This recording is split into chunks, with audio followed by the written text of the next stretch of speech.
Right now we're getting ready to start the 5150 show, and sorry everybody, I am not going to do my loose talk tonight. We could always get that in. That's a given. That's going to happen. That's just every week. What's getting ready to happen, does not happen very often. I have a very special guest on the line via Brooklyn, New York is where she's calling from. And she's a good old friend of mine. I had met her a long time ago in the game, and then lost contact with her, but not with her work. Everybody, we have on the line holding on, and I'm going to explain to you briefly who she is, and then hopefully she's going to have enough time to break down one of her most talked about works. I have Rebecca Scott, also known as Holly Hood, and she is the author of Hip Hop Illuminati. She's got 25 years in the hip-hop game. Of course, she's a writer, and she's a cool-ass lady, boy, and she is definitely someone that you most definitely want in your social media network. So please, welcome Rebecca Scott, everybody, and she's going to break down as best she can everything to you, and hopefully, I know you're going to have some questions. So welcome, Rebecca. What's up, girl? You on there? Hi. Good. There she is. Hey. Girl, well, I guess you want me to give them a little history. Please do. I came into in like the well, let me go back to I came to the game actually before hip hop actually started. I was living in the Bronx, and Africa, a lot of people might know his story. He was the president of a gang called the Black Spades, and was, the president of the female sector of the Black Spades. And we used to do rapping over records out in the street on 3rd Avenue in the Bronx, 169th Street, Franklin, all of those areas. We would just do it as a hobby. No one ever knew that this, what we were doing as a hobby was going to become hip-hop. At any rate, as time went on, people started to get deals. And an artist that wound up managing years later, KRS-One, he got a record deal, and he was from the Bronx. We started seeing our friends getting record deals, and we tried to figure how we could get in where we fit in. So I put together this little girls group, and we went up against the Fat Boys at Tin Pan Apple. They were starting to look for talent, and we Fat Boys were not known yet. And this company called Tin Pan Apple had a concert at the Fever Skate Club, and me and my girls, we went up against the Fat Boys, and needless to say, we lost miserably because they are way talented, and we sucked. We were just cute. That was it.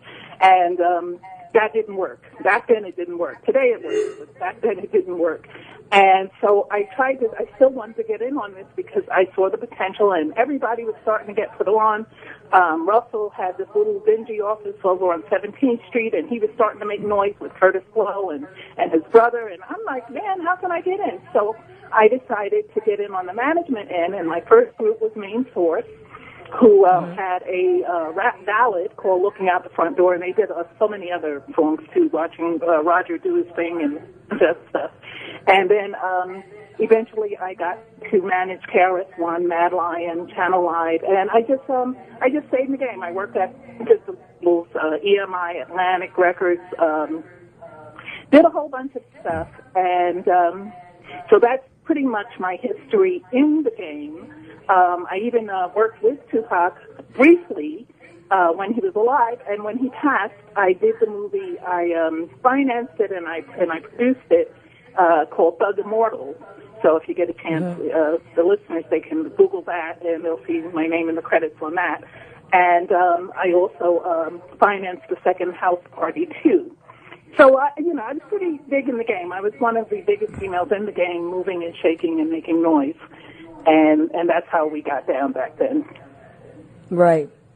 Now, a lot of people assume that they understand, or they think, anyway, that they have a good understanding of exactly what the Illuminati is all about. See, a lot of times, I think recently, too, a lot of people are equating it with just the hip-hop. They just think it's something that just new, that just popped up. They have no idea. Can you try to break it down in the most... I can, and I will. Let me just say how I got to the whole thing with the Illuminati in terms of my personal experience. When I was working in hip-hop, by the 90s, the game was starting to change. And a lot of us who had independent companies, like myself, like Irv, like Russell, my friend who's currently in jail, Jimmy Henchman, a lot of us had independent companies, but we were from the streets. And during the time that hip-hop was making that big transition from what it started out, which was very positive and very uplifting, to the gangster rap and to rapping about money and cars and clothes, there was also people who were coming into the game who were not from the hood. They were not from our culture. And my experience, how I wound up writing Hip Hop Illuminati, is I actually wrote it when I was in jail. I wound up getting into bed with some people who I had $1 million office space over on 42nd Street. Myself and Mad Lion had a recording studio, but I ran into a woman named Patricia Durst, who was from the billionaire Durst family, who owned what was then at the time called the Durst Building. It's now called number 4 Times Square. And she wanted to get into the mix, or she was either already in the mix, I don't know, but she wound up knowing who I was and contacted me and gave me $1 million office space to do my thing. And we wound up getting in bed together on some real wicked type stuff.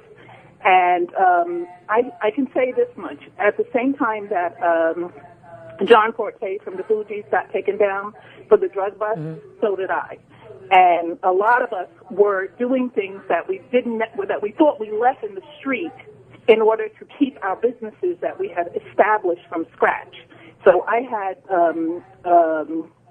Great Scott Management, which was my management company that I had KRS-One and Lion and Channel Live and all of them under.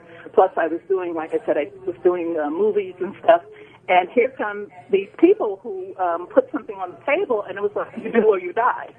And I could see that people were dropping all around me. This was during the time when they have the hip-hop police were out there, and people were just getting snatched up on any kind of thing.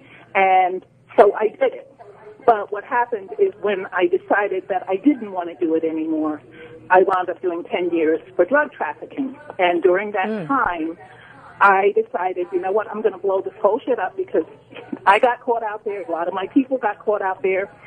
People don't know. Even the whole thing with BMF, there's a whole lot more to that as well. There's a lot of stuff I cannot say. But in my books, I say what I can say. And what I can say is that dirty people came into the game who weren't even connected to hip-hop, but they had the money to change the game. And it was all part of an agenda of the wealthy whites. What they feared is that for the first time in history, we, young black people, had something that was making people millionaires overnight. And the one thing the money people are afraid of is you getting too close to their money. And so if they cannot control the money and losing control of it, that's the whole meaning and purpose behind the whole formation of the Illuminati from the get-go. It was started by 17 wealthy families. It started with 13. It eventually went up to 17. And that includes the Disneys and a whole bunch of others. And the thing about it is that it was all about money, and it still is. It's about money and control. So its infiltration into hip-hop is relatively new. But they've always been in entertainment. The Illuminati has had their hands in, way back when Beethoven was making music. There were Freemasons. As a matter of fact, he was one. His teacher was one. Amadeus Mozart. He was also a lodge brother. And, you know, it went on. It eventually got into rock. And so these people have always had their hands in things that had the ability to control the people. And they only became interested in hip hop when it began making money. So my book, Hip Hop Illuminati, which is one of 8 books that I've written, but they're all of my books deal in some form with either hip hop or the New World Order, because it's very serious. This is something that's real right now, that's happening. And so I break it down as much as I can without setting myself up. One of the reasons I remain in the hood and stay in the cut is because I am a target. And, you know, anyone who's been to jail knows that even when you come home, they still keep tabs on you. They see what you're doing, and you have to kind of, keep a low profile. So what I'm doing is very serious. I'm waking people up, and I do have things that I need to be concerned about. So so that's what I write my books to enlighten people, and in my hope that they will read it, even if they wait until after I'm gone to read it. At least the books are out there. So that's one thing they can't take back from me. The books are there. Okay. Did I answer your question? You, girl, wait. This is what I'm trying to tell people. Like, there's just so much more. I mean, and I appreciate you, like, breaking it down in the most layman terms, because we're going to take a break, but I know that there's so much. I know, because I know your background, and I just want all the callers to get as much as they can in case they have questions. I know they do, but we're going to take a break, but I'm going to give the call-in number in case you would like to either speak to Rebecca or ask anything. The number to call in here is 855-369-9898, and you can also Twitter at Foxhole with 2 X's. Rebecca, please stay on the line with us, and also later on in the hour, I would love for you to promote the rest of your books because they are awesome, and your blogs and everything. So please stay with us, and we'll be right back. We're going to take a quick break. Hey, everybody. Welcome back. This is Darlene Ortiz, 5150 Show. I got with me still Bobby. Bobby Glanton Smith. Bobby's back in the house today. And we are still waiting on Mr. Corey Holcomb. I apologize, everybody, but for some reason, these Chi-Town folks, when they get here to L.A., they just, oh, I forgot, Guy Black is from Chicago, too. Hey, they really assume they know how to work their way around L.A. traffic. Don't play. This thing is a mess. Anyway, Rebecca, you still there, girl? Is she Rebecca. There? She there? Rebecca. Hello? There you go, mommy. All right, look, we're gonna take one of our first callers, if that's okay. Oh, okay. Can I just throw in 2 things before we take the call? Of course, go ahead. Things, and I'll be real quick. Sure. My first break was actually given by the great Harry Belafonte. Hip-hop was making so much noise in the Bronx. Harry Belafonte came all the way from Hollywood to produce one of the first hip-hop movies, and he recruited all the talent from the Bronx. And it was called Beat Street. And so I just want to say that. That was my first break. I remember that movie. And That's then one the of my other favorite thing movies. Huh?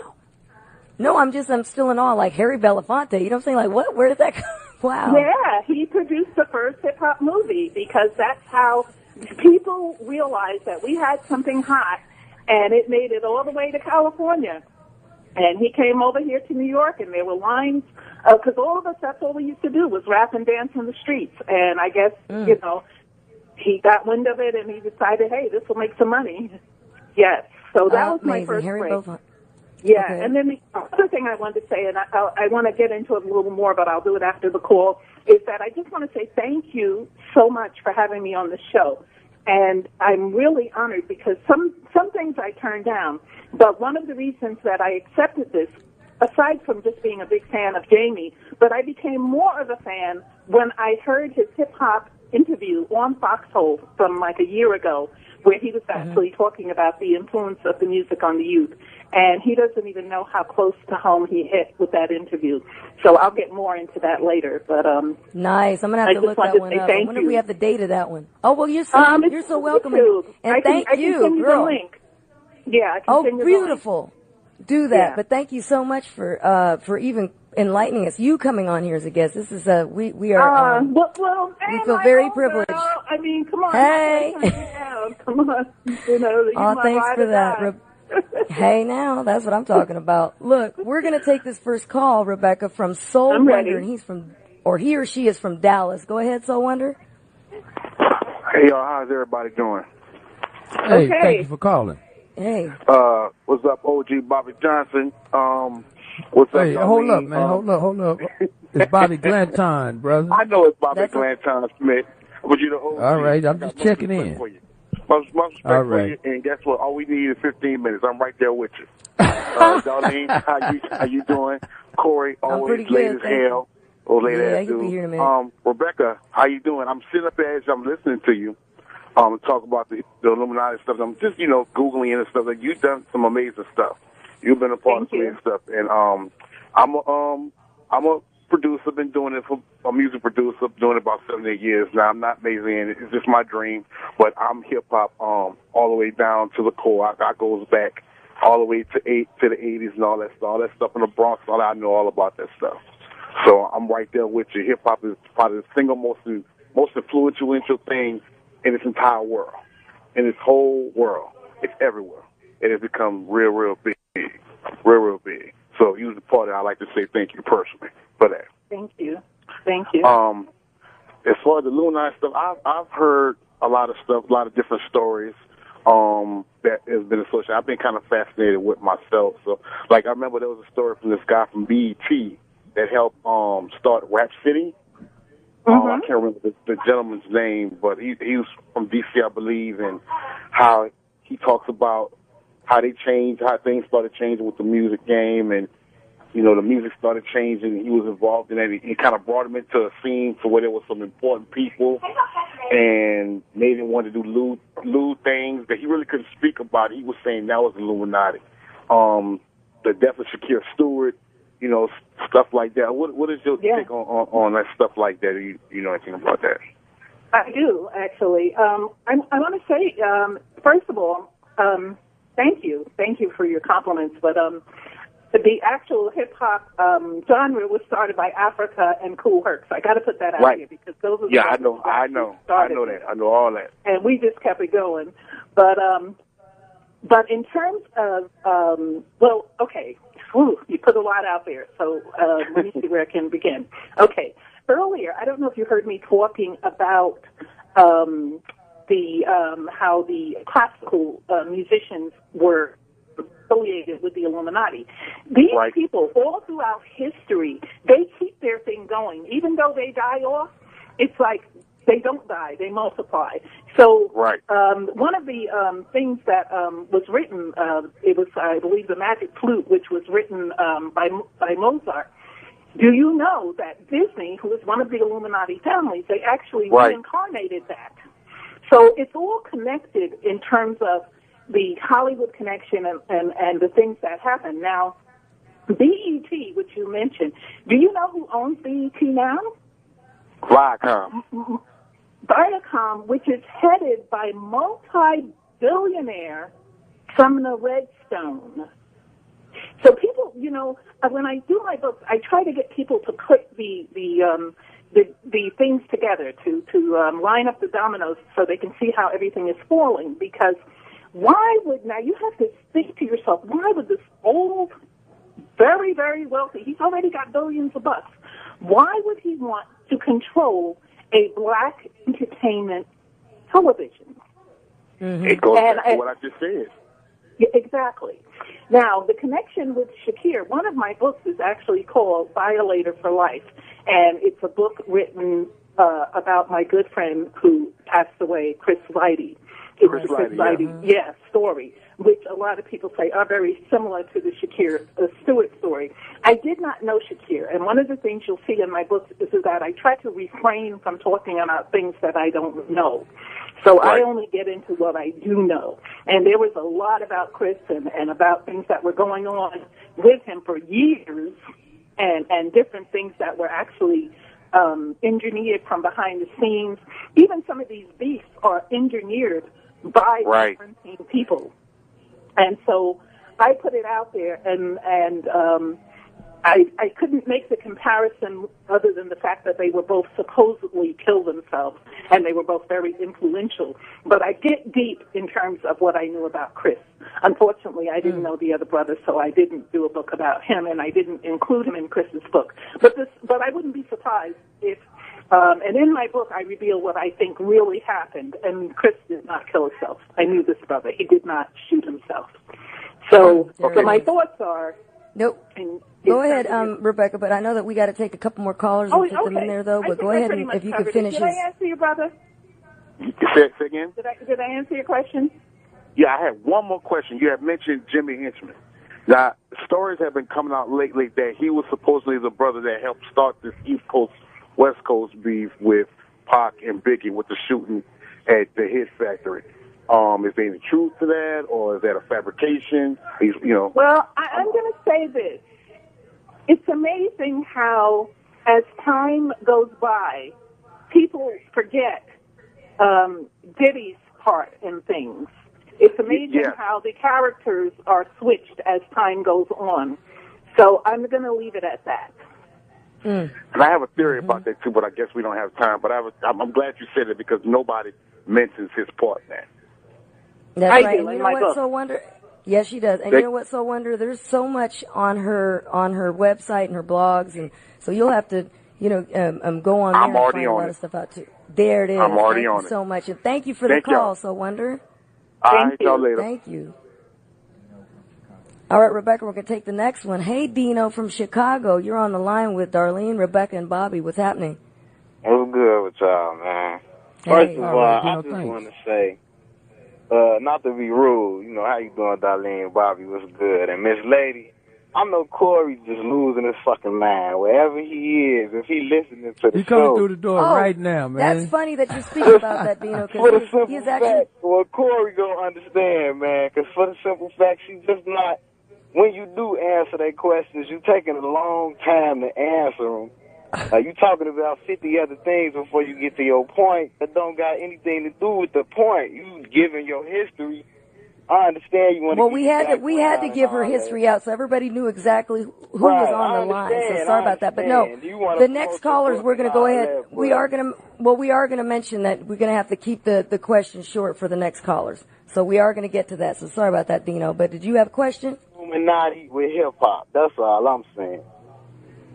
What happened? I didn't catch the beginning of that.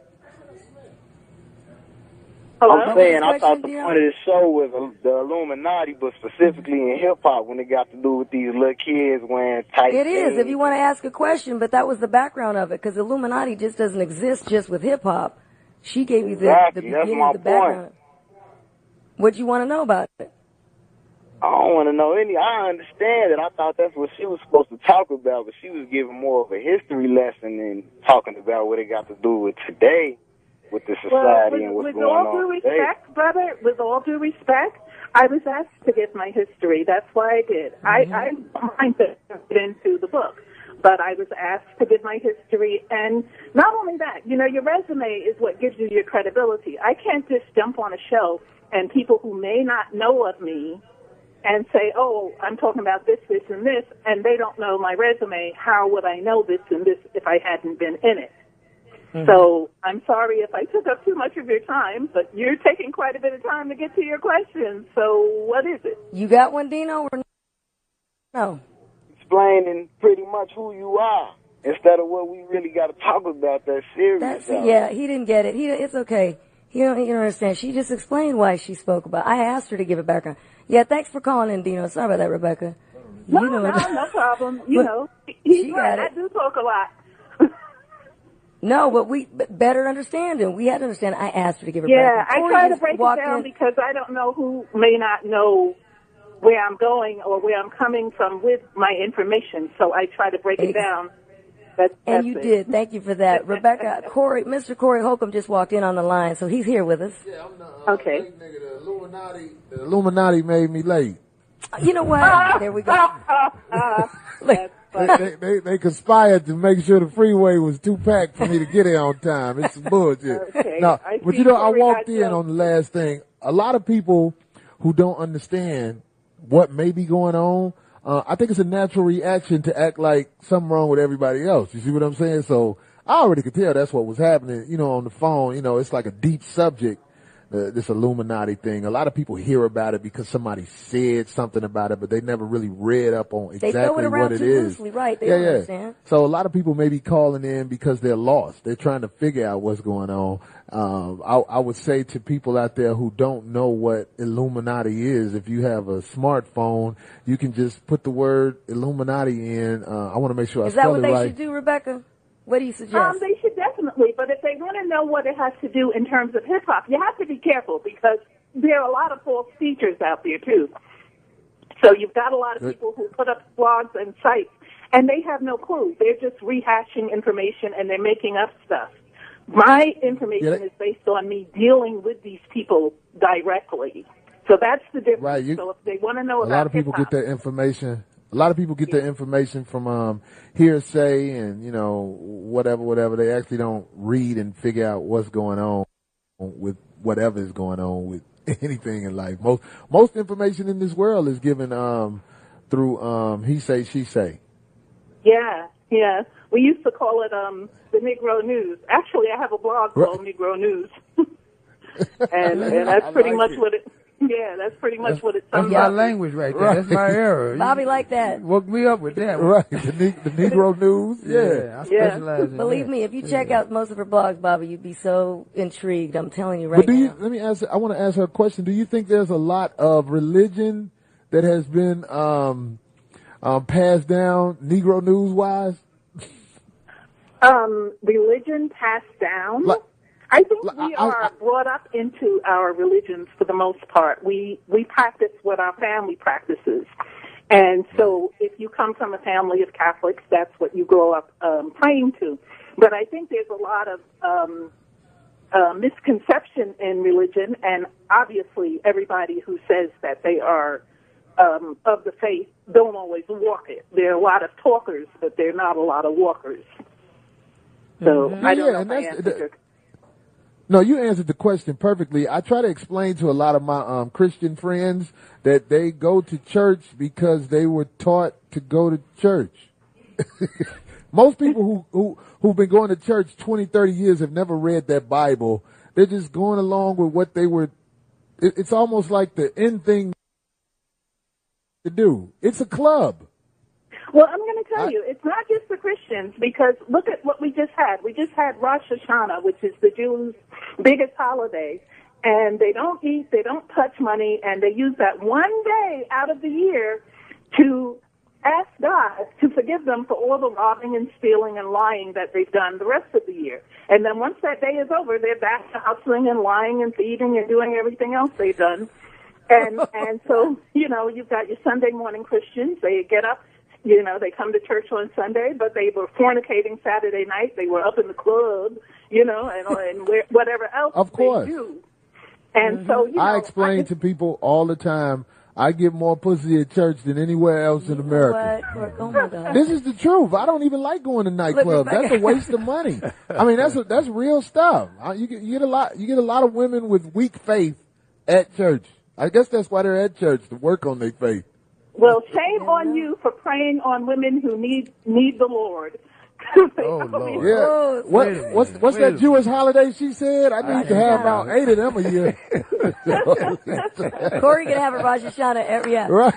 A couple of I times. need Rosh Hashanah once a week. And you take advantage of those poor lost souls who are trying to give up their whoring ways.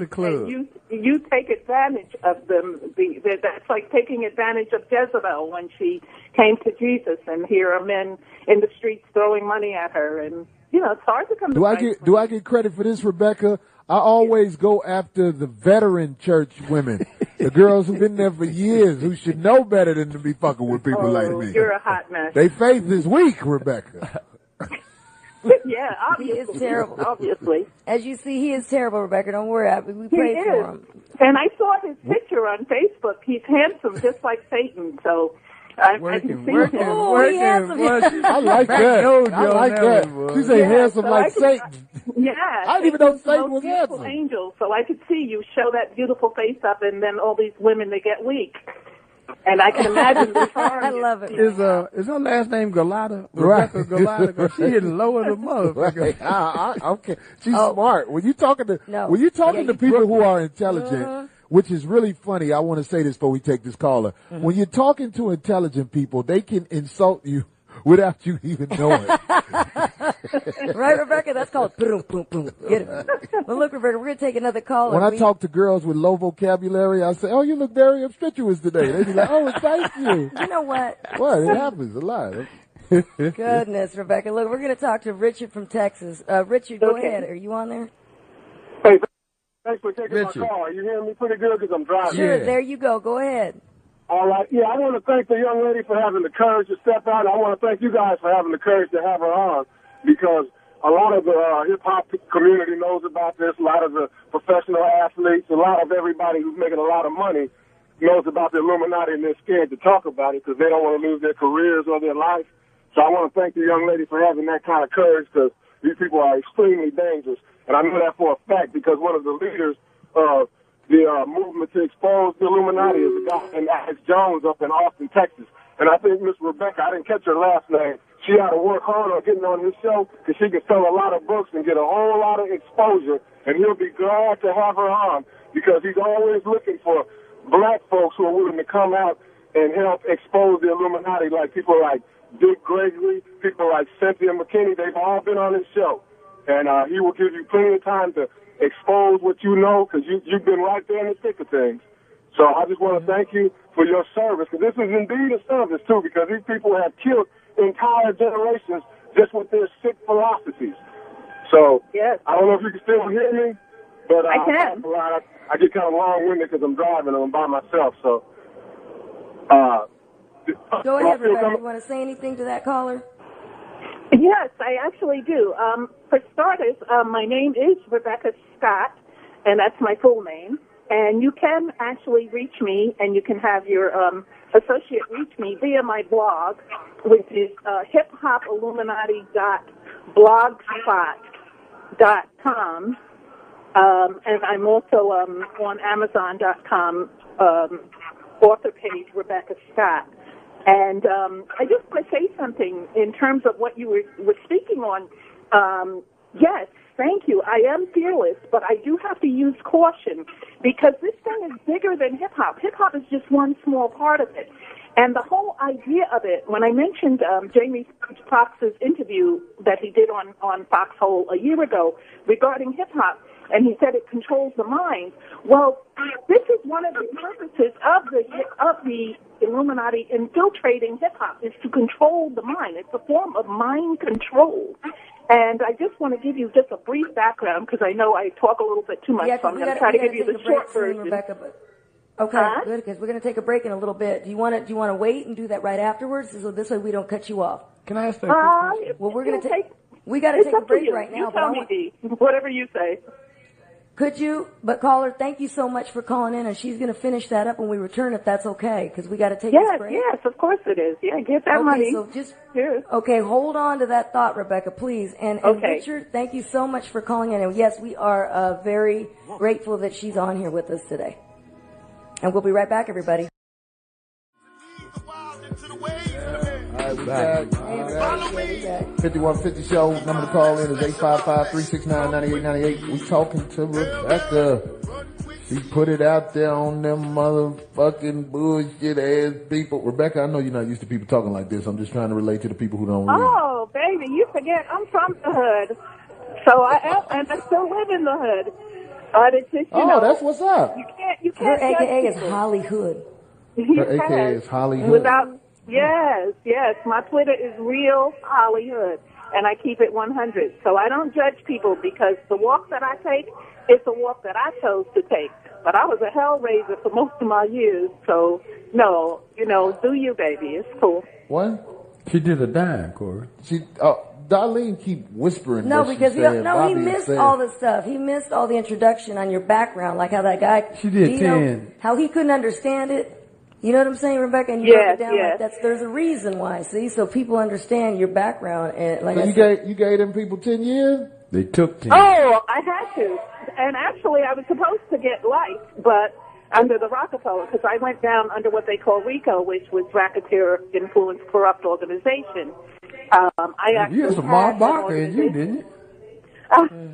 No, I actually did what I had to do to stay in the game, and then I got caught out there by the very people that I trusted. And the way they screwed me is the same way they screwed John Forte and everybody else who was on the payroll during that time. You know, they get you to transport their drugs, and then everything's good. And then the minute you do something that they don't like, you're out of the game. And and like I was saying, even with BMF, there was a lot more behind that than people know. You don't get in that position and get in that type of money bracket without the powers that be. May I ask a quick question? For lack of a better word. So basically what you're saying, all that stuff is allowed, right?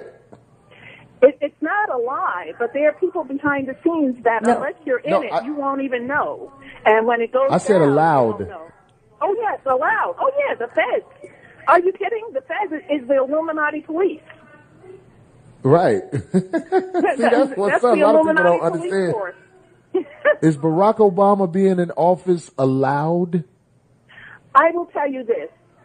America is deluded. Every 4 years, we go through this ritual of casting votes, and what the people don't realize is that we don't put anyone in office. The person who's going to be president has already been decided. So that ritual that you do going down to voting, that's all it is. It's just a 4-year ritual that people do, like going to church on Sunday. They do it every 4 years. It makes no difference. They have already decided who's going to be in office. This is my first time. I want everybody out there listening. This is my first time talking to Rebecca, and I say that because I tell people who tell me that something is wrong with me for not going down there to vote that you're the fucking idiots, but they don't believe me. They think something is wrong with me as they fucking break their neck to get everybody else to go down there and do something that's absolutely meaningless. You know what it does? What the meaning of it is? It's an opinion poll. That's all it is. It just shows the government which way the people are leaning. But the government, we haven't been we the people in quite some time. So if you think your government cares about you, they don't. I have almost 75 videos on YouTube, and a good portion of them, almost half of them, talk about what the government really is. Yeah, the government is the exterminators. Yeah, even down to the money, even down to, I mean, it gets so deep. But I wanted to just throw this out there because I'm on Jamie's show, and I just wanted to say, he mentioned something in 2011 on a Foxhole interview about the hip-hop and how it controls the youth in terms of the mind control. And I don't even know if he knew how close he was to the truth, because there was a German physician, and Dee, you saw my video, so you know where I'm going with this. Franz Anton Mesmer was a German physician in the 1700s, and this bit of history is very important because he did his dissertation on the effect on something he called magnetisme animal, which is in English animal magnetism. And his dissertation, he had an experiment where he put subjects in a dim room with music, with lights flashing, and fed them subjective thoughts. Now, what do you find when you go into the club? There's dimness with lights flashing and music playing. Mesmer, his name, is actually where we get the word mesmerize. He found in his studies that the subjects were receptive to whatever they were fed in that environment. So people who say, "Oh, listening to music doesn't affect me," even myself, I cannot tell you. When I was Yo-Yo and I started way back in the day an organization called the Intelligent Black Women's Coalition, which is a joke because both of us were dumb and stupid back then. But the point is that I was hanging out, and when NWA came out with "F the Police," and I was in the car with a brother who was with this group something hieroglyphics, and the song came on, and I saw him transform. He went from this nice guy that we had just went on a date to this violent, banging on the steering wheel, ready to go F up some police. So people don't realize that the thing with the music is all part of a control. The one you see, there's no more money for music in schools. They took religion out of schools, which is the worst thing they could have ever done. But they have the money for jail. And now what do they have? They have prisons. Everything is being set up to re-enslave us. That's the bottom line.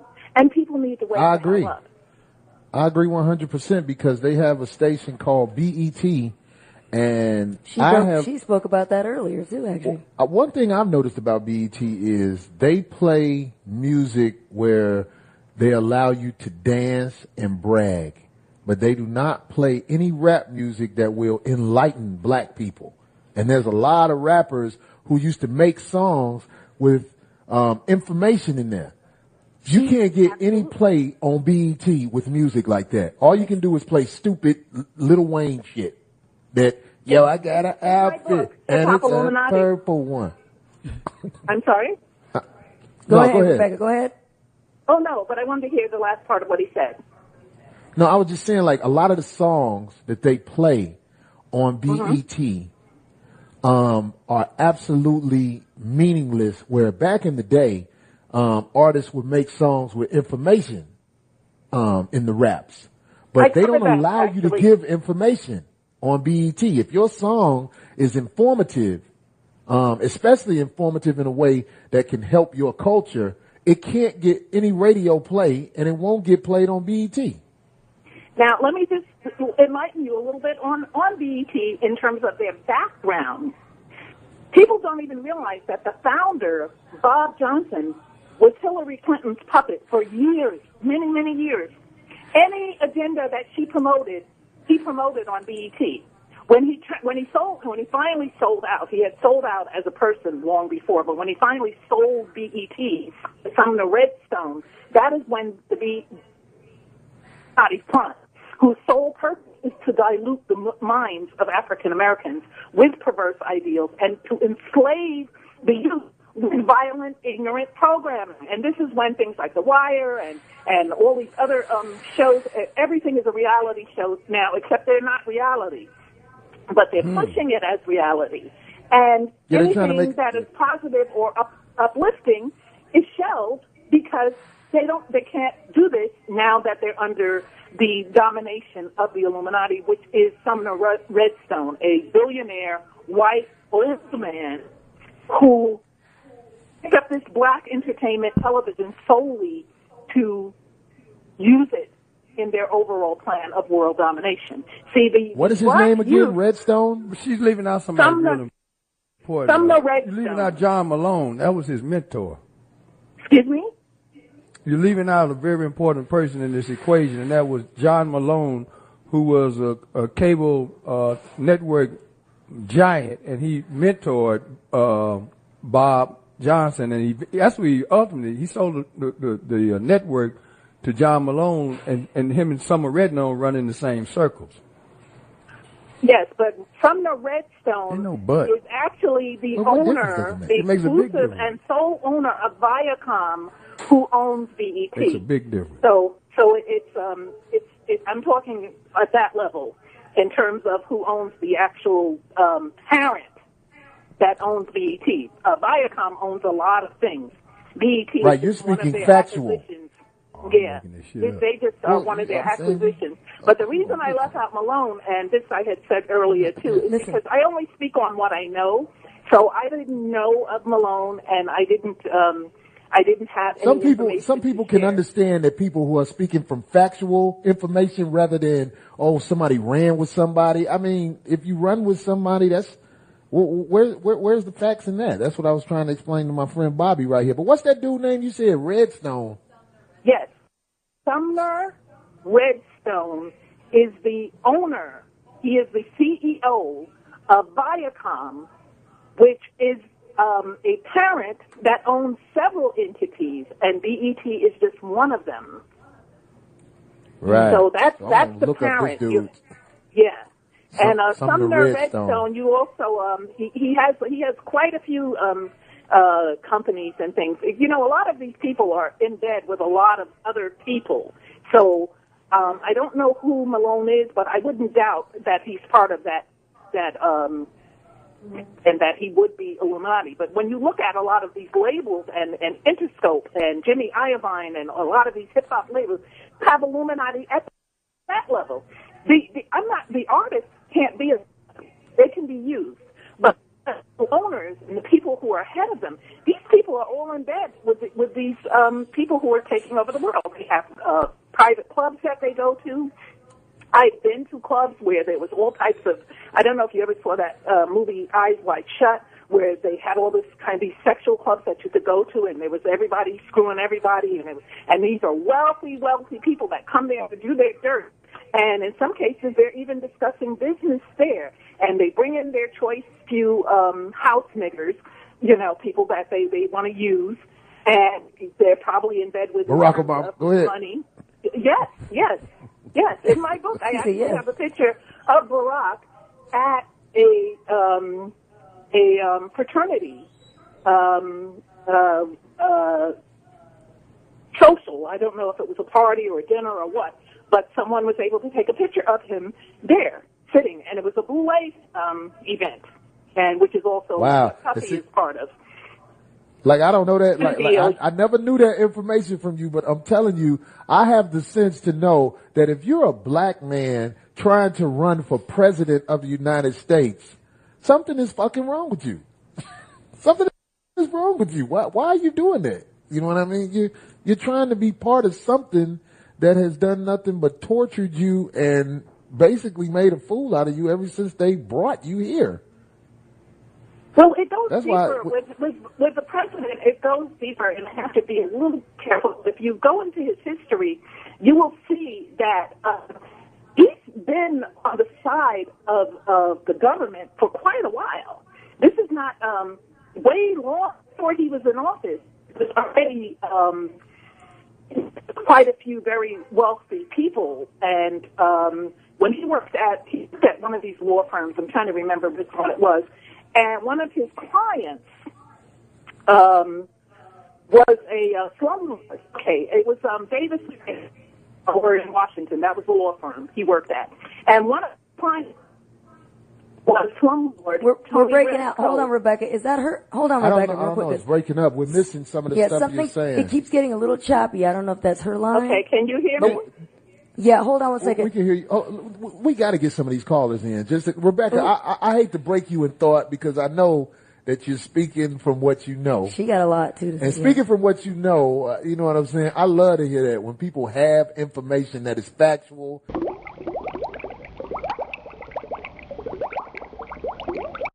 I love to hear stuff like that. But we got to get some of these callers in and let them have their opinion because they keep our show going. But can I just finish that thought though real quick in terms of Obama?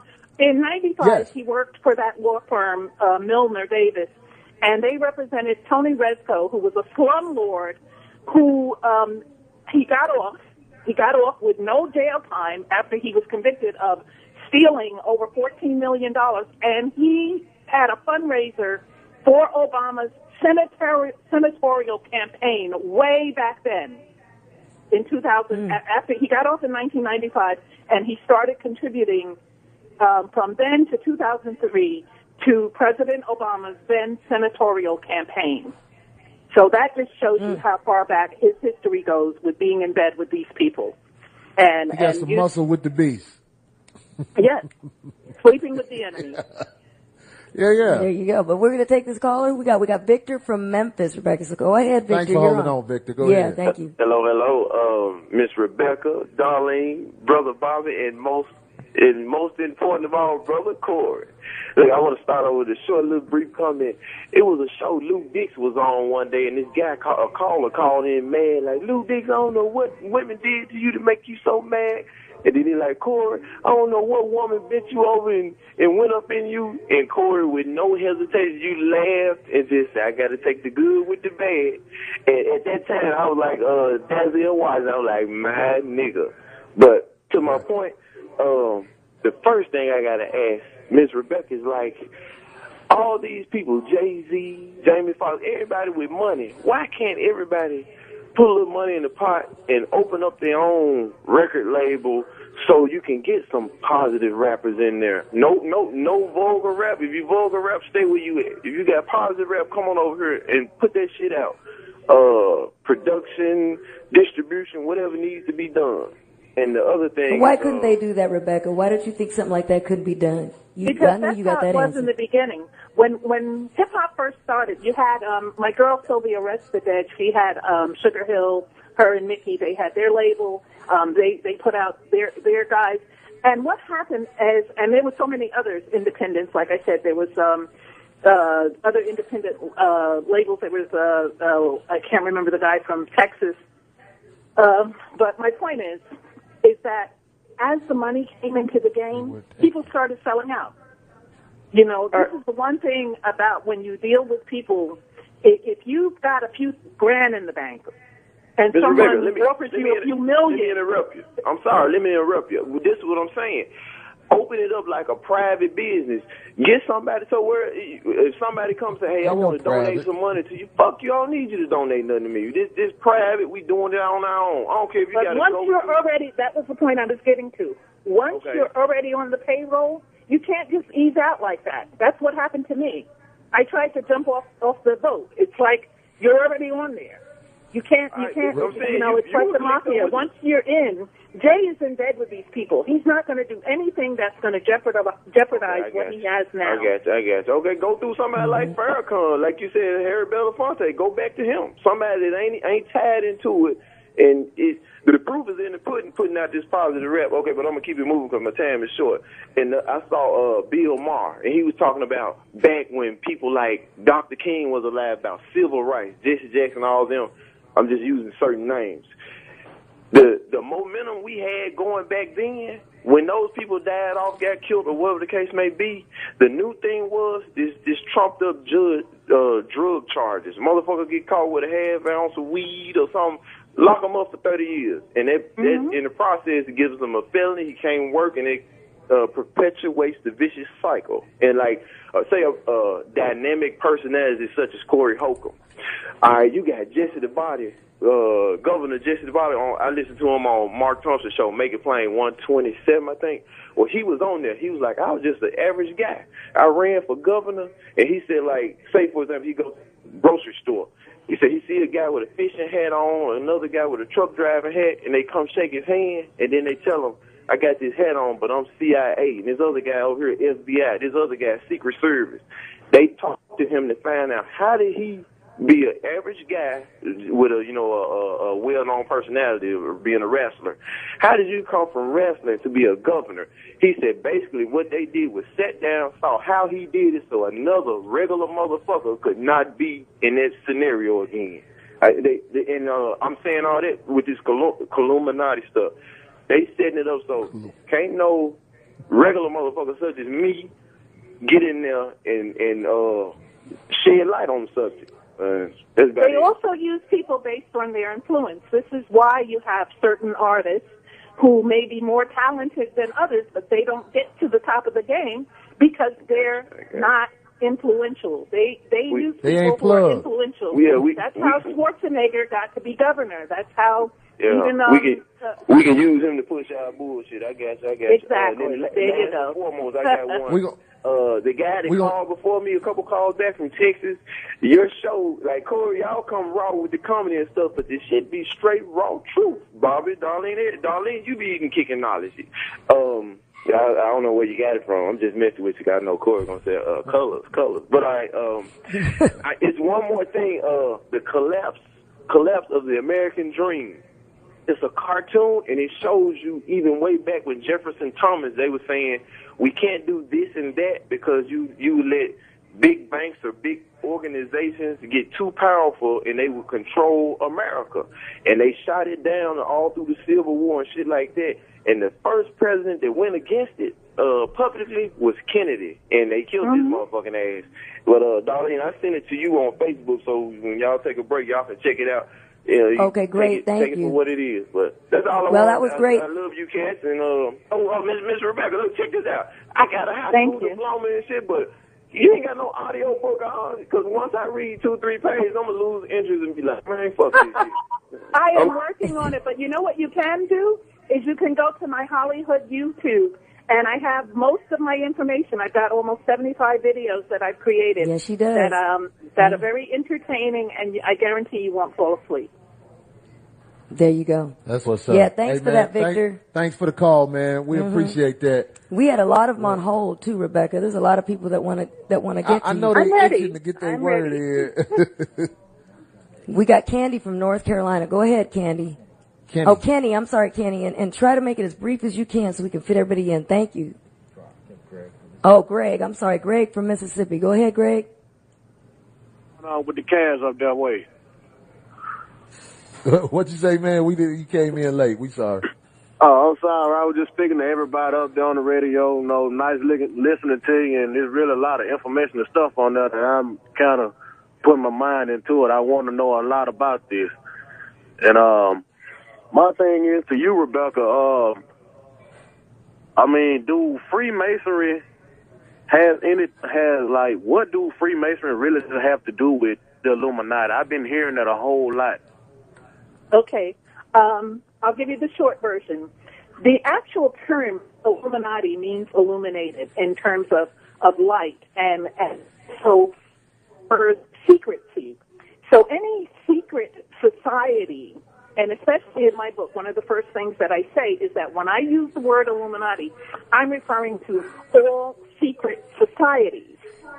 So any organization that has like Skull and Bones and all these fraternities and things that do their things in secret and they don't allow the public to know what they're doing and you can't just walk in, that's what I'm referring to. Now, when I talk about the Freemasons and I break down each society, their history and everything, I'm not talking about all Freemasons because I frankly believe that the lower level Freemasons, the ones who are not up there in the third degree and those higher degrees, they won't know what their higher ups are doing. So you've got Masons who, like the Shriners Hospital, where they do wonderful work for children and things like that. It's just like in the church. You've got people who are real Christians and serious about their walk and they're doing things and they're trying to get people to God. And then you've got other people that are at the top, these mega churches where they're all about the dollar bill. So I don't paint everyone with the same brush. I just talk about the ones who are up at the top where they have all these blood-curdling rituals in order for you to be a part of what they're doing, and everything that they're doing represents something evil, and it represents power and control over people. And so that's the distinction. Like brings up Lucifer? Oh, yes. Well, even the man who started Masonry, he says in his Albert Pike, he had a book, Morals and Dogma, and it broke down Freemasonry. And what people don't even realize is that Albert Pike was also the same person that started the Ku Klux Klan. So I still to this That's day why I was about to ask you, what do you think about Black Masons? I was going to ask you that. Yeah. And this is why when the Masons first started, the black people had to go to Prince Hall. Prince Hall was he had to start his own faction of Masons because they weren't welcome, just like a lot of other white societies that didn't welcome blacks until they saw a potential to get money. The Mormons also. So for a long time, Mormons were very racist. Now you've got black Mormons. Go figure. Look, we would love. Pike says in his book that they worship Lucifer, that their supreme God is the one and only Lucifer. He said that in the his one book. you said that I guess the one that you said Corey looked like. Oh, exactly. Well, it says in the Bible that Lucifer was very handsome. And when I went to Corey's Facebook to let him know I was going to be his guest and that I was anxious, and I saw this handsome face, and then he tells me he's in the church recruiting whores who are trying to change their ways. I said, oh, well, there you go. Please. No, they was at church just hanging out. That's all they was doing. I don't go for the good. Whenever somebody got a good heart, I get the fuck away from them. I feel like something bad going on. Oh, my God. Look, Rebecca, I know, isn't he stupid? Isn't he something? Good people, I'll be like, I can't fuck you up. I'm going to pray for Corey. There you go. Thank you, Rebecca. But look, we're going to try and get some more in. Thank you so much, caller, for that. I bite my tongue off over here. I got something to say about so much shit, but go ahead. But look, we have another caller from Texas. I want people to get information. We get callers from Texas, Rebecca. We got Zoe here. We're going to get him on in a minute. We got Rashad from Texas. Please, Rashad, go ahead. Hey, what's good, y'all? What's good, Corey, Darlene, Bobby, and Miss Rebecca? Hello. What's up, man? Hey, Hey, I'm just calling in because, this shit gets real deep. You know, I'm a young dude, but I done been peak shit. Basically, this whole America, the whole society is ran out for secret societies. You know what I mean? Like, basically, life is a movie. This shit is scripted out. We just playing these roles and shit, but the niggas with power, excuse my language, but the people with power, they doing their thing. We basically the main actors of this shit. And basically with the Illuminati and hip hop, they only gonna promote the bullshit that they want us to see. And these people with these weak minds, they listen to this music and then they get influenced off, trying to get all this money, kick it with all these female sex and all this shit. because that's what they want us to do. They want us to be out here thinking that's the way of life. So they're not going to promote what's good because they want us to shape us into how they want the world to be. And these secret societies, they going to let you know a little bit, but don't nobody know the whole thing. Don't nobody know everything that's going on. So basically, they out here tricking us, and that's why I fucks with you, Corey, because you peep bullshit like this voting stuff. That shit don't count. That shit does not count. They select the president and they throw him out there, but they want you to think you had a part to do with that. When really you ain't got nothing to do with that.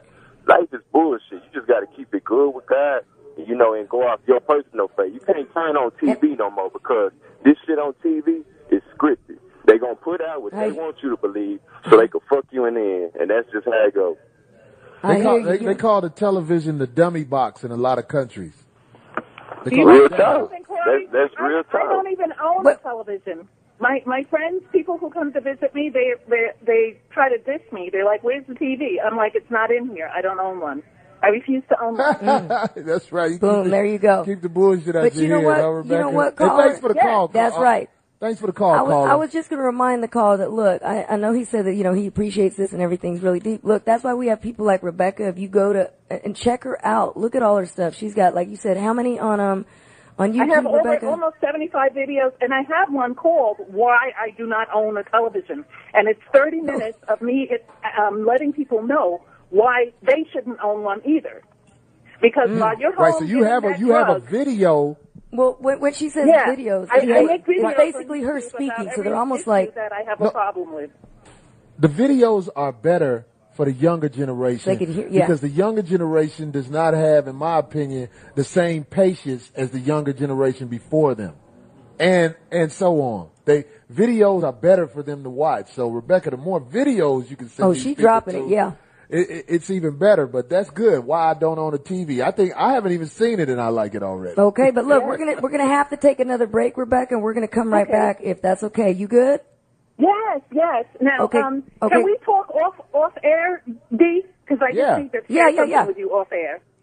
We are. Okay, so we're going to be right back, callers. We're going to, you know what? He's so silly. That's what I'm trying Okay, callers, we'll be right back. Shout out to all the truckers. Shout out to all the truckers. We got a lot of truckers calling in. Thanks, you guys. We'll be right back. Hold on.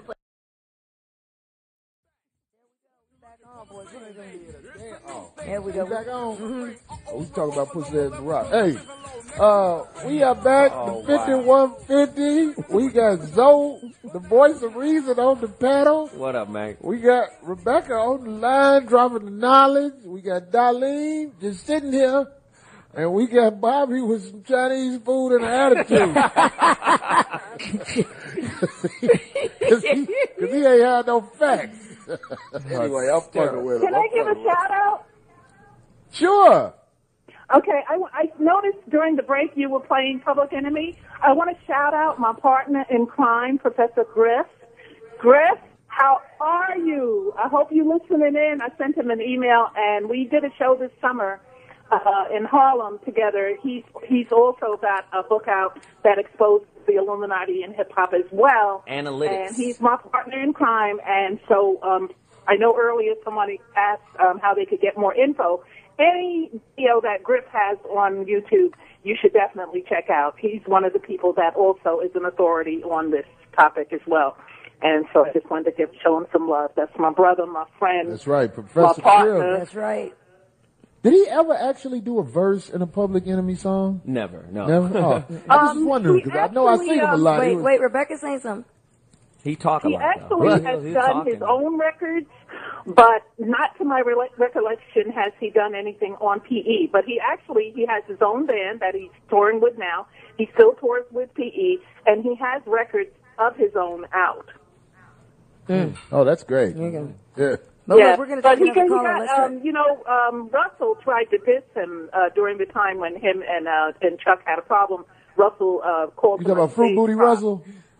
Yes, exactly. Another Illuminati. Yeah, and that black rush card that with all those hidden fees. That's another. Right, act like he helping the brothers out, and he helping rob their ass with his little bullshit ass credit card. Yes. Yep.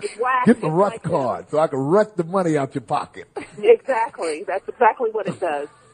Like, oh yeah, I read that shit. My little brother was gonna get one of them. I was like, do you know what the fuck that is? That's last resort shit right there, the rush guard. So what were we talking about in terms of Freemasonry? That's when I walked in. Oh yeah, I don't know. Do we want to? Zoe walked in right as we were talking about Masons, and I asked Rebecca about Black Masons because I don't want to diss them because they really have conviction and belief in what they do, but I just never could understand. If you know the history of Masonry, how can you claim that? Right. Albert Pike was also the founder of the Ku Klux Klan, and he was the founder of Masonry in the U.S. And in 1889, he wasn't let me just founder get We have another person right here on the panel, Rebecca. That's Zoe, the voice of reason. His name's Zoe, and he was just saying something to you. Go ahead. Yeah, he wasn't the founder of Masonry in the United States. Not at all. I mean, George Washington was a Mason, and he predates you're Albert saying Pike. Albert Pike was wasn't just, the founder? He was. No, he wasn't. He was just. He was in charge of a He was jurisdiction. the co-founder of. Okay, excuse me. Let me correct it. He was he was the in head of charge the of a Illuminati jurisdiction in the United States and the co-founder of the Ku Klux Klan, and he was the founder.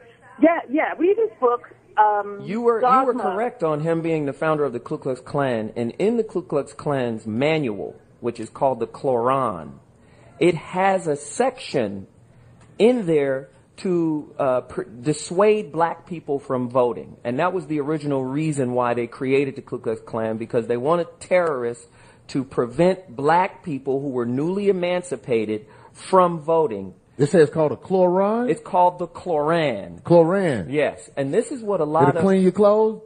You know what? I had to sneak it in. You know what? I tried not to sneak it in, the Koran. Right. And when you talk about Black Masons, you have to remember, and she's right about Albert Pike's formation of the Blue House for the Prince Hall Masons, for Black Masons. Because the original creation of Masonry, it was created by black folk to civilize white folk. Now, if you go back to the Crusades, because first off, she made one minor mistake. Masons and Shriners are not the same thing. They're not? No. Shriners... What's a Shriner? A Shriner is someone who has passed the 3rd degree of Masonry. In Masonic orders, there's only 3 degrees. Okay, I didn't say they were the thing, but they are an offshoot of Masonry. So in order for a person to become a Shriner, not only do they have to go through all the degrees of Masonry, which makes them connected, and take all of those oaths, but they also... I'm sorry, can you hear me? Yeah, go ahead. Yeah, we hear you. Okay. The Shriner has to go through the rites of Masonry in order to get to that level, to become a Shriner. They have to take all of the degrees, the oaths of all the degrees. So the Shriner is actually, if you break it down, it's the ancient Arabic order of the nobles of the mystic shrine, and I mentioned that in my book. And it's an appending body since 1870 to the Freemasons. So it may not. It's not the same thing. I never said it was the same thing, but it is. Like I said, this is not. What is the difference between the Masons and the Vice Lords? That's what I want to know. Hysterical. And no, I'm serious, because they all started with the same intentions. A lot of people don't know the history of the Vice Lords. But I'm just saying, somebody who may know, which I think Rebecca may know. What's the difference between Masons and Vice Lords? Okay. I want to say that in my books, I stick to the things that I do know. And since my books were mainly about the Illuminati infiltration into hip-hop, I didn't go deep into all of the secret societies, so I didn't cover Vice Lords. I only covered things that I personally witnessed, people who were in secret societies that I knew of who were also in hip-hop. I want to know that. Really? Yeah, you got to. Really? So that's what I stick to. I want to know that. Oh, you got to go on because we only have so much. How much time? Yeah, we don't have enough time to break down. Oh, you gotta see her. She has places where you can visit the information that she has gathered. Really? I have 8 books now. I have 8 books that cover in detail things that I've actually researched since I wrote Hip Hop Illuminati. Hip Hop Illuminati was my first book. After that, I realized that people were so interested in the secret societies as well as hip hop that I wrote other books. I have a book called The New World Order, which actually details what the plan is, what they actually plan to do in terms of us. And in getting love to have her on my show, for real. agenda. In my book, Real Hip Hop Gangsters, I talk about how the whole game was changed over to everyone now being a gangster when it happened, how it happened, who was the first rapper to actually do a gangster rap, and it wasn't NWA. It was actually oh goodness, Spoonie G. I think it was. He was a rapper out of Philly, and he did a rap. Was it Schoolie D? Was it Schoolie D? PSK, which was the Parkside Killers. It was a gang.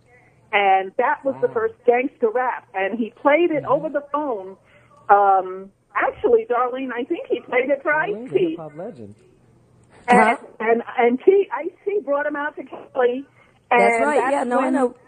Yes. Yeah. So that was actually the first gangster rap. And then you had these labels, Ruthless and all these other labels, who jumped on the bandwagon, and they turned the whole round into now everybody's a gangster. And that's where they made gangster rap popular. But it was actually... But that's that book. You've got several more. I mean, she's got so many more. It's just... Good stuff. Yeah, that's what I was saying. It's like if you want to check out information that she has, you go to... Where's the site again? What's the site? Where should they go, Rebecca? http:// Hip Hop Illuminati, one word, .blogspot.com. And you can find me on Twitter at real_Holly_Hood and on Facebook. But if you go to my blog, all my links how to find me are there. I also working on a book called The End Time Prophecies, which shows the connection to what things are happening right now in the world. The Thug Bible is my life story of how I went from the street to hip-hop.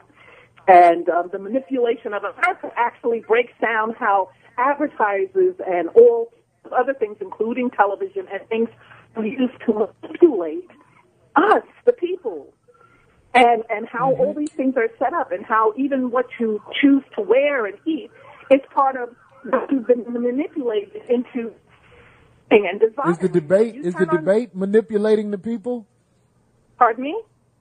Is the debate manipulating the people? You mean the political debate? Yeah, the presidential debate, the bullshit that's on TV right now. Well, all of those things that are on there, they're part of the propaganda machine. So when you some people don't know what propaganda is. Propaganda is that what the bullshit. caller said earlier, the BS that we are fed. Right. It is the BS I'm just trying to help some people understand what's going on. Because, like, when you say words like propaganda, they call in mad, and they're not going to say, I don't understand. They just going to say, man, this is bullshit. Yeah, no, that's what propaganda is. That's what we're trying to tell them. Also, Facebook, which I call Facebook, a lot of people don't even realize that that's just another propaganda machine that was created in order to garner public opinion and to sway people one way or the other.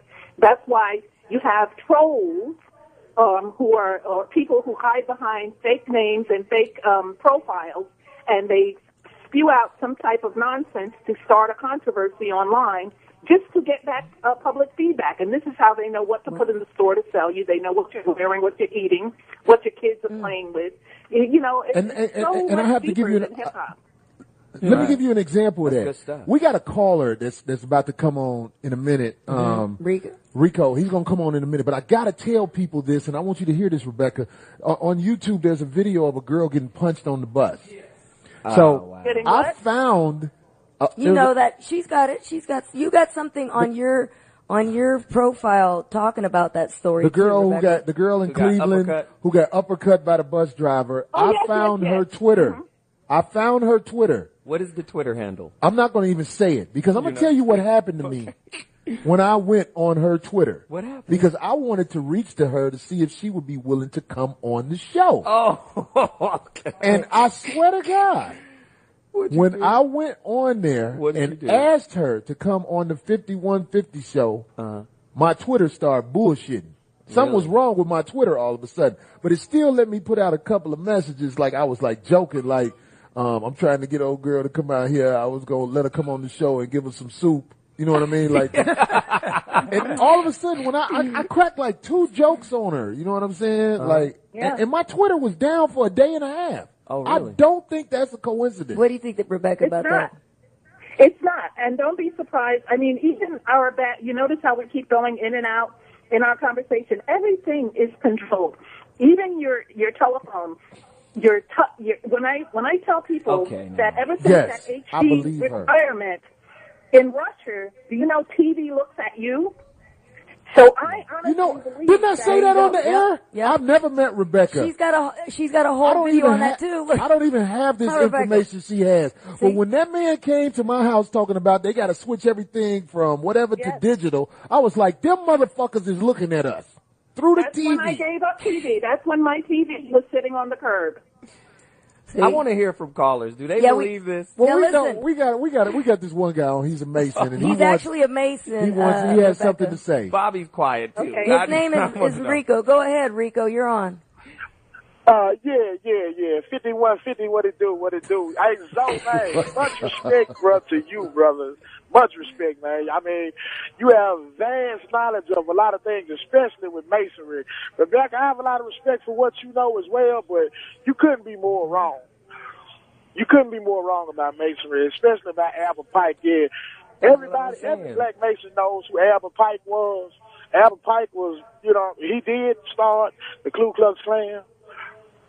And he was, he was actually found guilty and exonerated by our president for a lot of a lot of stuff that he did in this country.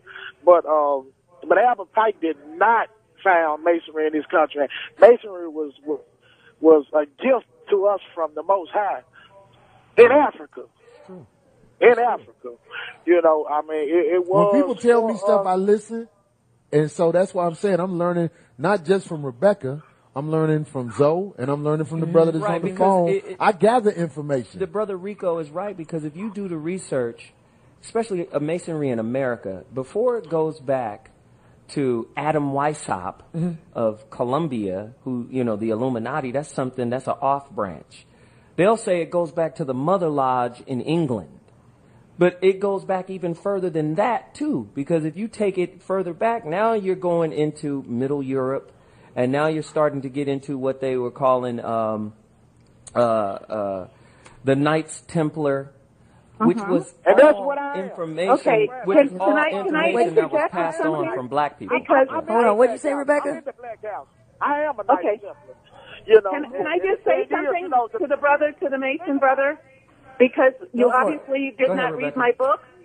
In my book, I break down the history of Masonry, and I actually talk about how, according to many, because I interviewed some Masonic scholars, and I was told that the Freemasons traced their roots to the building of King Solomon's Temple in Jerusalem.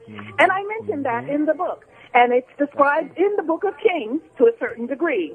Okay, in the story, the builders of the temple were original stone masons, which is where the term Freemason came from.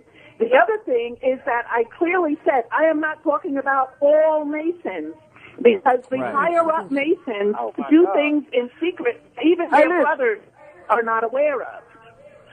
Okay, listen to this right here. Where geographically? Okay, since you want to speak of, Hiram Abimelech and King Solomon's Temple, okay, where geographically was King Solomon's Temple built? Can you answer that for me? Okay. It was built, according to the Bible, in Jerusalem in 967 BC. Where is Jerusalem? Where is Jerusalem? Okay, what is your point?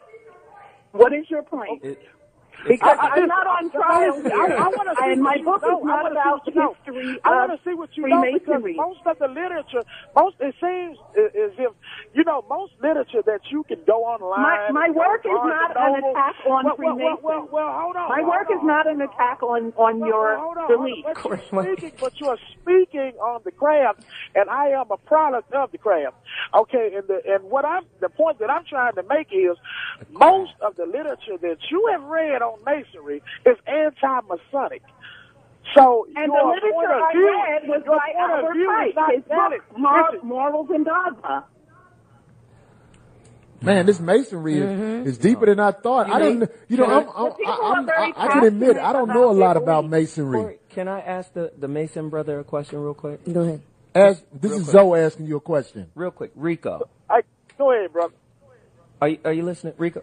Would you disagree with this statement? Masonry, philosophically, the work in the craft for speculative Masons, right? Is you about, have two kinds of Masons. You have two kinds. You have Exactly. speculative and you have operative. And you are Right. very But people don't know what that means as you say okay, this. an operative Mason is someone who actually knows how to chisel out stone and build a building out of stone and place those stones. Exactly. Right. They use A those, speculative Mason they physically is use using those tools. right. A speculative Mason is someone who uses the symbology of Masonry to get a deeper meaning out of it. And I think, and you tell me if I'm wrong here, Rico, Masonry, the purpose of it was to make men, individual men, builders and architects of themselves, to perfect themselves. Is that not true? Exactly. We are to look at ourselves as stone from the quarry, okay? And as a stone from the quarry, it has a lot of rough and jagged edges. You have to continue to chisel and work on to smooth and polish that stone. You have to continue daily. You can never make a perfect stone. Never. And now let me say But this. the Let me thing say is, this. Now listen, we got to go to break We gotta, soon. yeah. So you Right. guys got to be quick with I'm your gonna make points. this, I'm gonna make this Real quick. Zoe. The sister Rebecca is correct. There are evil Masons and evil people who have taken this information, which was originally created by black people, and given to Europeans to civilize them. And only certain lessons were given to Europeans, only 3 degrees out of the original 9. Okay, that's deep. That's something That's a lot what of that people, is. because a Also, lot of can I people just don't say know this? about A lot of masonry. What happened, don't Rebecca, know real quick? 'Cause we have to, that go ahead. white people can get 3 1/3 degree, but blacks only get 3. That's also something that In the is white left system, out. yes. Okay. Right. See, So a lot of you my guys- whole point with bringing in the Albert right. Pike thing is that I don't understand why anyone black would want to be a part of something that does not fully. But again, my book, the only reason I even mention Masonry, because that's a small part of my book. I mentioned at least 25 secret societies. Masonry is only one of them. And the only reason I mention it is in my connection to Jay-Z and his albums where he actually, oh goodness, I lost my thought, but he had, Hold on. No, don't worry about it. Listen, I want everybody to know, because of radio type of things that's going on, we have to take a break. Yeah. But this show, I'm going to have Rebecca, Zoe, and we're going to get the information of the brother who on the phone. Rico. We're going to videotape this. And we're going to let people see Zoe, Rebecca, and the other dude, She's dope, man. Rico. Yeah. I believe all of you guys have the same information. You're just missing each other in certain aspects Yeah. of whatever, but you can get together and get it together. Now, we got to get ready to take a break. We'll be back. We'll be right back, Rebecca. 5150. Your mama, all that goofy shit now. We'll be right back. We'll be right back. Okay, good. Are we about to come back? We are on right now, my friend. Oh, what's up, Well, put your headphones on. Sorry about that, everybody. I didn't know. Shit. Goodness Let me sake. know. Listen, ladies and gentlemen, look, this show that we have done is too much information for everybody to get a chance to say what they want to say. My loyalty is to the callers, and because I know they're calling. I don't ever want them to stop calling this show. They never will, Corey. They love you. I have to let a couple of callers say something, but when I let the callers on, just understand we got to wrap the show in about 10 minutes. Everybody has to be very, very brief. I just want you to be able to get your point out and say what you want to say. Yeah. So we got 2 callers that we're gonna try. Who we got?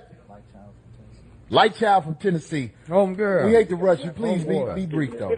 Go ahead. Go ahead, caller. Hello? Yeah, go ahead.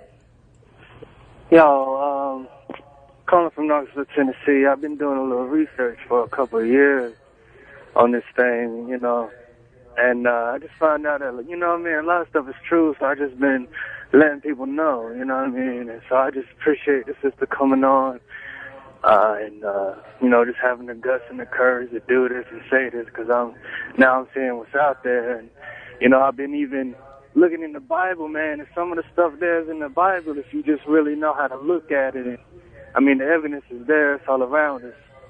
And I really commend the sister of her doing what she's doing. I wonder if she heard, one of my questions is, I wonder if she's heard about this dude, John Todd, who worked in the industry back in like the 60s doing rock music. I do. Thank you, first of all, and I do not know of that person. But I will tell you one thing I do know about. You mentioned how the Bible talks about the Illuminati, and one of my videos says is a whole 30-minute video on what the Bible says about the Illuminati. So the Bible has quite a bit of scriptures that spoke of these things to come, the secret societies, and how the world would be manipulated by people who did not have the best interests of the people in mind. That's right. We got another question from another caller. Thank you for that caller. Yeah, thanks for the caller. Oh, who? Chris in New York. Ask your question. We sorry to rush you, but you got to ask your question. And I'm trying to teach my brother about the Moorish American. Do y'all know what Moors are? Yes. Moors? Yes. Yeah, the Moors. Y'all know the Moors are the ones that taught Masons. With the, you know, they gave Masons from knowledge. Africa. And that's what I'm trying to tell my brother. He's telling me everything I was talking about really has nothing to do with what I'm trying to arguing with each other. No, it happens sometimes. It happens sometimes. We gotta get ready to wrap it because we gotta get out of here. We at the J Spot and they got business to handle after we get up out of here. And shit. How much time do we have? That was confusing. Right now it's this show, next time we do this show, because we're going to do this show again and we're going to make sure it's mapped out in a way where the questions can be asked by the callers. Right. Everybody will know when to come in because everybody wants to say something. And I'm sorry for being here late, man. I got here late. I'm sorry. Shit, I was late. Oh, okay. And they also come here live if they live in LA. Yeah, and if you're in Los Angeles, we're at the J Spot. Look, the place is sweet. They got good food. Yes. They got alcohol for all the people who deal with life, and there's a crowd of Rebecca? All the ladies that are out there with nothing to do. There's a lot of distinguished gentlemen here. Hey, Corey, you do your show here. I do my show here too. Yours is Tuesday. Mine is Thursday. Both live. You can come down if you're in the LA area. Right. So you do your show Thursday, 6 to 8? 6 to 8, man. I'm going to try to pop by just to come by and talk shit. To be real, if you in town, I'll be in town this Thursday. We can extend this conversation Thursday. There you go. Really? For real. Is Rebecca on? Rebecca's still there. Rebecca, if oh you yeah, would like, I'm here. I'm listening. We can start it again Thursday. We can pick it up part 2 Thursday. On Zoe's show. Now Zoe's show you have to check out too, Rebecca. Zoe's amazing. His show. He's the voice of reason. So he sounds amazing, and he definitely is the voice of reason. No, so we're gonna hook that up. Rebecca, where are you? Are you in Los Angeles? No, I'm in Brooklyn. Oh, you're in Brooklyn. That's York. What's up. No, but definitely, if you guys serious, we could do it this Thursday. Yeah, we'll set something up. So all the listeners, this continues with Zoe's Voice of Reason show. Voice of Reason. You could do me. I love it. And we have time for her to plug all her stuff real quick. Yeah, we got to be fast though because available. The who? It was a joke. I said, did you say you're available? I said I'll see if my pilot is available to fly me there. It was one of my. I ain't getting on no plane with you. I know they're gonna shoot that motherfucker down. They was like, we got Corey Holcomb and Rebecca on the same plane together. The people must be sacrificed. You have to get them motherfuckers. That's good. For those of our listeners in the audience in the greater Los Angeles area, the J Spot Comedy Club is located at 5581 West Manchester Avenue, Los Angeles, California. We got it. There it is. I don't know if let me tell you something about this, California. If you've never been to the J Spot, you need to come check this place out. Really J. Anthony Brown has hooked up his little comedy club. When I say little, matter of fact, take a little comedy club out. Yeah. He's hooked up his comedy club, and this is a nice place to come relax, unwind, and get out of the real world. And if you really want to get out, you can zip out by the airport. We're right around the corner from the airport. But look, I really want to thank you, Rebecca, so much. I know you don't do this very often, so I really appreciate it. Darlene, anything for you. Thank you. That's what's happening. All right, so I want to let everybody know that the next 5150 show will be a gym just like this. I'm in town this week, so all of the skanks that are in town, I need you to find me. See, and Rebecca gonna pray for you, she said, when we get off. I need to drop you off somewhere when I'm through with you, all right? Look up Rebecca Scott, everybody. Rebecca Scott. Thanks again. That's what's up, 5150 show. That's right. Shout out to all the truckers, boy. They really chime in. All right. Peace, everybody, and blessings.